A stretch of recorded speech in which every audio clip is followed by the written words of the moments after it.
તે નિરર્થક છે કે તમે વહેલા ઉઠો અને આરામ કરવા માટે મોડા જાઓ, બેચેન પરિશ્રમની રોટલી ખાઓ, કારણ કે તે તેની પ્રિય ઊંઘ આપે છે. સોમવાર 3-20 ઓગસ્ટ 1926.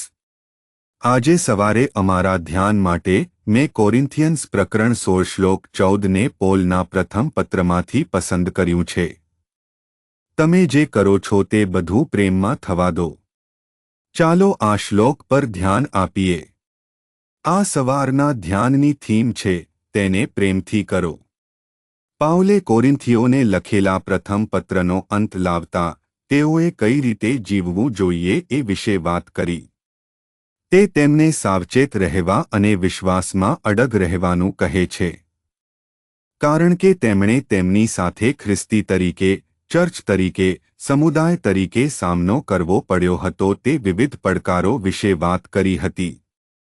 પરંતુ પછી, છેવટે, તે તેમને પ્રેમમાં બધું કરવા કહે છે.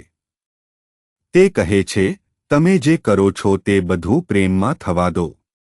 કારણ કે કેટલીકવાર તમને અમુક વસ્તુઓ કરવાની ફરજ પાડવામાં આવે છે અને તમે તે ફક્ત એટલા માટે કરો છો કારણ કે તે જરૂરી છે અથવા કારણ કે તમારે અન્યને બતાવવા માટે તે કરવું પડશે.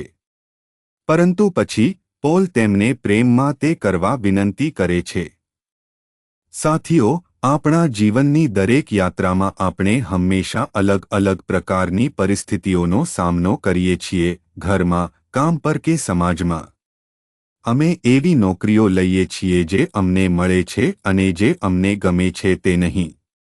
અમે ઘરે વસ્તુઓ કરીએ છીએ કારણ કે અમારે કરવાનું છે. અથવા અમે જવાબદારીઓ લઈએ છીએ કારણ કે અમારે તે કરવું પડશે અને બીજું કોઈ જવાનું નથી. પરંતુ અહીં, પાઉલ કહે છે કે, તમે જે કરો છો તે બધું પ્રેમમાં થવા દો. ઘરમાં, આપણા સંબંધોમાં, આપણે બળ દ્વારા નહીં, પ્રેમ સાથે વસ્તુઓ કરવી પડશે. બાળકો તરીકે, માતાપિતા તરીકે, જીવનસાથી તરીકે, મિત્રો તરીકે, આપણામાંના દરેકની જવાબદારી છે અને તે જવાબદારી એ છે કે તે પ્રેમથી કરવું અને બળથી નહીં. આપણામાંના ઘણા માતાપિતાની સંભાળ રાખે છે અથવા તેમના માટે કંઈ પણ કરે છે કારણ કે આપણે કરવાનું છે.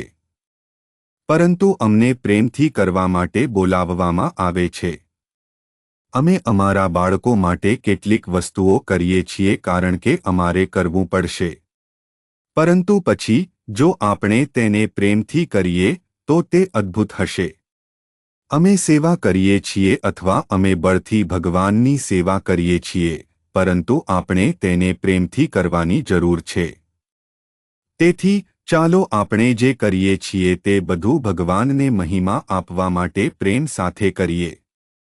પ્રાર્થના. કૃપાળુ ભગવાન, સ્વર્ગીય પિતા, અમે તમારો આભાર માનીએ છીએ, તમારી પ્રશંસા કરીએ છીએ, તમારું સન્માન કરીએ છીએ.